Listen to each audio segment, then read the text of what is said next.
దక్షిణ కాశీగా పేరుగాంచినటువంటి కాళేశ్వర ముక్తేశ్వర ఆలయాన్ని పూర్తిగా అవినీతిమయం చేసినటువంటి శైలజ రామయ్యర్ ఇవాళ ఈ సమాజానికి జవాబు చెప్పాలి. తన భర్త రాజకీయంలో మరి వారి అవసరాల కోసం కాళేశ్వరం ఆలయాన్ని వదిలిపెట్టడం లేదని ఇప్పటికే చెప్పడం జరిగింది. శైలజ రామయ్యర్ వారితో పాటు వారి కుటుంబం అంతా కూడా ఎక్కడ దొరికితే అక్కడ దోసుక తింటా ఉన్నారని ఇప్పటికే వట్టిగానే చెప్తలేం. మేము ఏదో అంటున్నామంటే వీళ్ళు వాళ్ళ మీద పడక చెప్తూ ఉన్నారు అంటున్నారు. ఇవాళ స్పష్టమైపోయింది. ఇగో ఈ చీరలు ధన్వాడలో వస్తూ ఉన్నారు. నిన్న ధన్వాడలో అక్కడ ఎల్లమ్మ గుడి ప్రారంభోత్సవంలో దుద్దిల్ల శ్రీధర్ గారు ఇది 2015 పుష్కరాలు, ఇవి 25 పుష్కరాలు. 2025 పుష్కరాలకు ఆలయం నుంచి డబ్బులు వెచ్చించి కొన్నటువంటి ఈ చీరలు, ప్రసాదము ఇవన్నీ 50,000 మరి ఇవి ఏమంటారు కిట్లు, 50,000 కిట్లను పక్కకు పెట్టి ఇవి ఎలక్షన్ కోసం వాడుకోవడానికి ఈ పుష్కరాలలో ఒక 50,000, వచ్చే పుష్కరాలలో 1,00,000 చీరలను పక్కకు పెట్టి ఓట్ల కోసం పంచడానికి కోసం ఇది స్టోరేజ్ చేసి పెట్టుకున్నటువంటి ఈ చీరలు నిన్న ధన్వాడలో ఎల్లమ్మ గుడి ప్రారంభోత్సవంలో పంచిపెట్టారు.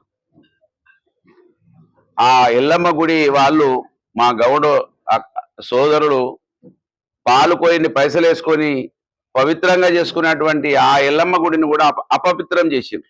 ఎందుకంటే దొంగతనంగా తీసుకొచ్చినటువంటి చీరలను అక్కడ ఆడబిడ్డలకు ఇచ్చి అపవిత్రం చేసిన చరిత్ర ఇవాళ దుద్దిల కుటుంబానికి దక్కిందనే విషయాన్ని ఈ సందర్భంగా తెలియజేస్తా ఉన్నాను.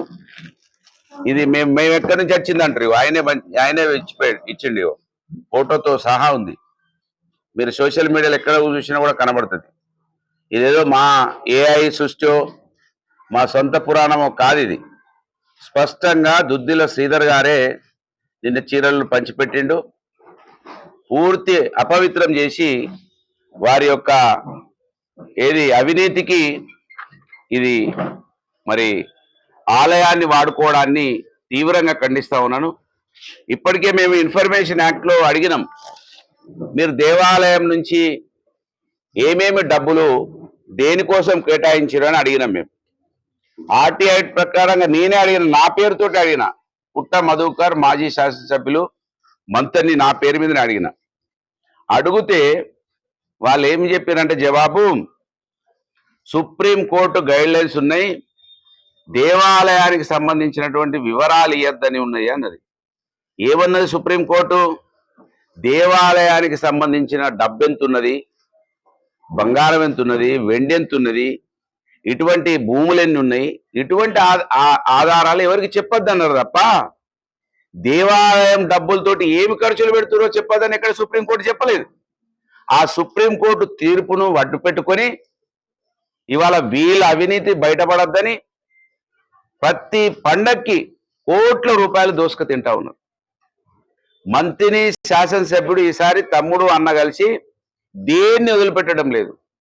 మట్టిలో అవినీతి, ఇసుక మొత్తం ఏరులై పారుతా ఉన్నది అవినీతిలో, తమ్ముడు కలెక్షన్స్ లో. వాళ్ళు ఏం దోచుకున్నా బాధ లేదు. ఈ మట్టిలో పుట్టిన బిడ్డగా, మంతిని ప్రాంతంను ముద్దాడి పెరిగినటువంటి బిడ్డగా, ఇదే గాడుపు ఇదే వాతావరణంలో పెరిగిన బిడ్డగా ఈ ఆలయం అపవిత్రమైతే, ఈ ఆలయానికి చిన్న మచ్చ అయితే యావత్ తెలంగాణకు మచ్చ వచ్చినట్టు అవుతుంది. ముఖ్యంగా జయశంకర్ భూపాల్పల్లి జిల్లా మంతని ప్రాంతము కాళేశ్వరం పేరుతోటి టూరిస్టులు వస్తూ ఉంటే పోతా ఉంటే ఈ ప్రాంతంలో ఎంతో కొంత మరి వ్యాపారులకు ఇతరత్ర వర్గాలకు మేలు జరుగుతుందనే ఆలోచన ఉండి ఆకలేందో తెలిసిన బిడ్డగా ఏ అవకాశం ఉంటే ఆ అవకాశం ద్వారా ఈ ప్రాంతంలో అభివృద్ధి జరగాలని కోరుకునే బిడ్డగా మరి నేను స్పందించకుండా ఉండలేకపోతా ఉన్నాను. ఇవాళ ఇంత ఘోరంగా ఈ సంచులు ఎట్లా ఇప్పుడు బయటికి తిరుగుతా ఉన్నాయో శైలజా రామయ్య చెప్పాలి.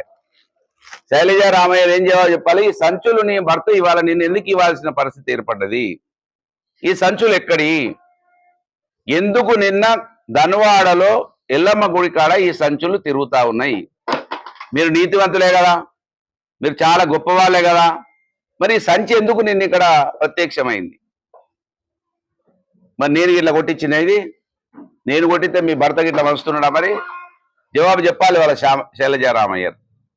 అంటే మిమ్మల్ని వేడుకుంటున్నాం, మీరు ఏ దేవుళ్లకు పూజలు చేసే సామాజిక వర్గంలో పుట్టిరో అదే దేవుళ్లను అప్రవిత్రం చేస్తూ ఉన్నారు. అప్రవిత్రం చేస్తున్నటువంటి మీరు ఇప్పటికైనా మేలుకొనాలి. ఇది దౌర్భాగ్యం. మీరు ఇన్ఫర్మేషన్ యాక్ట్ అడిగితే ఏదో ఒక సాకు పెట్టి తప్పుదో పట్టిస్తారు. ఇక్కడ ఉన్నటువంటి కాళేశ్వరంలో ఉన్నటువంటి పురోహితులకు వాళ్ళకు మేలు జరగకుండా అడ్డుకుంటారు. ఏది అది ఏమంటారు దాన్ని, దీపధూపం ఏమంటారు, అది ఏమంటారు, హారతి ఇవ్వడానికి యూపీ నుంచి, గంగా హారతి ఇవ్వడానికి యూపీ నుంచి ఐదారు, కాశీ నుంచో యూపీ నుంచో ఐదారులను తీసుకొచ్చారు. వాళ్ళకు 10 లక్షల రూపాయలు ఇస్తున్నారు. ఇక్కడ పురోహితులు చేయరా గంగా హారతి? మీ మంత్రపురిగా పేరుగాంచినటువంటి మంత్రపురికి సంబంధించినటువంటి వేద పండితులు విడిచిపెట్టి అక్కడి నుంచి 10 లక్షల రూపాయలు ఇచ్చి తీసుకొస్తారు. ఏది కూడా ఇక్కడ వాళ్లకు చెందకుండా ప్రతి దాంట్లో కమిషన్ తీసుకొని పనిచేస్తా ఉన్నారు. నేను ఇవాళ ఇక్కడ ఉన్నటువంటి పురోహితులను అడుగుతున్నా, ఎందుకు మీ గంగా హారతి చేయరాదా? ఆ మంత్రాలు మనకు రావా? అంత నైపుణ్యత మనకు లేదా? ఇవాళ ఇక్కడ కాళేశ్వరంలో మంత్రిలో ఉన్నటువంటి పురోహితులను మంత్రి ఎమ్మెల్యే నిలదీయాలని డిమాండ్ చేస్తున్నా. నేను ఈ జిల్లా ప్రజలని, ఉమ్మడి కరీంనగర్ వరంగల్ జిల్లా ప్రజల్ని కూడా విజ్ఞప్తి చేస్తున్నా, ఎప్పటి వరకైతే ప్రజలు గలం విప్పరో, ఎప్పటి వరకైతే ప్రజలు చైతన్యవంతులై ఇటువంటి వాటిని ప్రశ్నించరో ఈ అవినీతి ఇదే విధంగా కొనసాగుతూ ఉంటది. భావి తరాలకు ఇబ్బంది కలిగే ప్రమాదం ఉంది. కాళేశ్వరం ఆలయానికి మచ్చబడితే భావి తరాల భవిష్యత్తు ఖరాబ్ అవుతుంది. ఇప్పటికే విజ్ఞప్తి చేసిన, ఏమి లేకుండా పుష్కరాలు వస్తున్నాయి, ఆ గుడిని ఊలగొడతా అంటున్నావు, నీ ముఖ్యమంత్రి ఏమో పైసలు లేవంటున్నాడు. నేను ఇప్పటికే చెప్పిన, మేం కాళేశ్వరానికి చిన్న మచ్చ దాకినా కూడా మేము ఊకోము గాక ఊకోము. నీ కుటుంబం దోపిడి వేరే విధంగా చేసుకోండి. మీరు రేపు ఎన్నికలు వస్తే ఓటుకు 5,000 రూపాయలు ఇవ్వాలని ఏదైతే సంకల్పించి పనిచేస్తా ఉన్నారో మీ తమ్ముడు, మీరు సంపాదించుకోండి. ఓటుకు 5,000 ఇస్తారా, 10,000 ఇస్తారా, ఇవ్వండి, నాకు అభ్యంతరం లేదు. కానీ పవిత్రమైన ఆలయాన్ని ఇబ్బంది పెట్టకండి. కాళేశ్వరం దక్షిణ కాశీగా పేరుగాంచినటువంటి, త్రివేణి సంగంగా పేరుగాంచినటువంటి కాళేశ్వరాన్ని అపవిత్రం చేయకని నేను దుద్దిల కుటుంబాన్ని డిమాండ్ చేస్తున్నా. ఈ ప్రాంత ప్రజలు మేల్కొలాలని విజ్ఞప్తి చేస్తున్నా. శైలజా రామయ్య స్పందించాలి. నీ భర్త మీద ఉంటే నీకు ఏదైనా అభిమానం ఉంటుండొచ్చు, కానీ మా ఆలయాన్ని అపవిత్రం చేయకని నేను శైలజా రామయ్యను కూడా హెచ్చరిస్తా ఉన్నాను, డిమాండ్ చేస్తా ఉన్నాను. ఇప్పటికైనా కాళేశ్వరంలో అవినీతి ఆపమని కోరుతున్నా, డిమాండ్ చేస్తున్నా.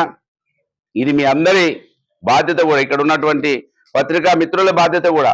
ఎందుకంటే ఈ జిల్లా బిడ్డలం మనం అందరం. దుద్దిల్ల శ్రీధర్ ఆయన భార్య టూరిస్టులు వాళ్ళు. దుద్దిల్ల శ్రీధర్కు ఇక్కడ ఈ ప్రాంతంతో సంబంధం లేదు. ఆయనకు అవ్వగారు లేరు, అత్తగారు లేరు, స్కూల్ మేట్ లేడు, క్లాస్మేట్ లేడు, ఏ ఒక్క వ్యక్తితోటి సంబంధం లేదు. ఆయన వస్తున్నాడు, ప్రజలను మోసం చేస్తున్నాడు, గెలుస్తున్నాడు, బయటపడుతున్నాడు. ఏ సంబంధం లేదు ఇక్కడ ప్రాంతంతో. అనురాగం, అనుభూతి అసలే లేదు. ఎవరికి ఉంటది అనుభూతి, అనురాగం? ఈ మట్టిలో చిన్నప్పుడు ఆడుకొని ఉన్న వాళ్లకు, ఈ మట్టి పరిమళాలలో పెరిగిన వాళ్ళకైతేనే ఆ అనుభూతి ఉంటుందనే విషయాన్ని ఈ సందర్భంగా మీకు గుర్తు చేస్తా ఉన్నాను. కనుక ఇవాళ భూపాల్పల్లి జయశంకర్, భూపాల్పల్లి జిల్లాకు సంబంధించినటువంటి అన్ని మీడియా సంస్థల మిమ్మల్ని అందరినీ కూడా విజ్ఞప్తి చేస్తున్నా, ఎక్కడికక్కడ ఆపాలి మీరు. కాళేశ్వరం పుష్కరాలు వస్తున్నాయి, ఇప్పుడు గుడిని నేను పని మొదలు పెడతా అంటున్నాడు. వాళ్ళ ముఖ్యమంత్రి ఏమో పైసలు లేవంటున్నాడు. అంత పెద్ద ఆలయం, చాలా చాలా అద్భుతంగా ఉన్నది. గోడలు చేస్తే ఏదైనా చిన్న పని చేయొచ్చు. కాళేశ్వరాన్ని పూర్తిగా ఏం కుట్ర బండిండో తెలియదు, కానీ దాన్ని నిర్వీర్యం చేసే ప్రయత్నం చేస్తున్నాడు. అవినీతి దాంట్లో మరి విచ్చలవిడిగా పెరిగిపోతా ఉన్నది. దీన్ని అరికట్టాల్సిన బాధ్యత మన అందరి మీద ఉన్నదని విజ్ఞప్తి చేస్తూ ఈ అవకాశం ఇచ్చిన మీ అందరికీ హృదయపూర్వక ధన్యవాదాలు. జై తెలంగాణ. జై తెలంగాణ.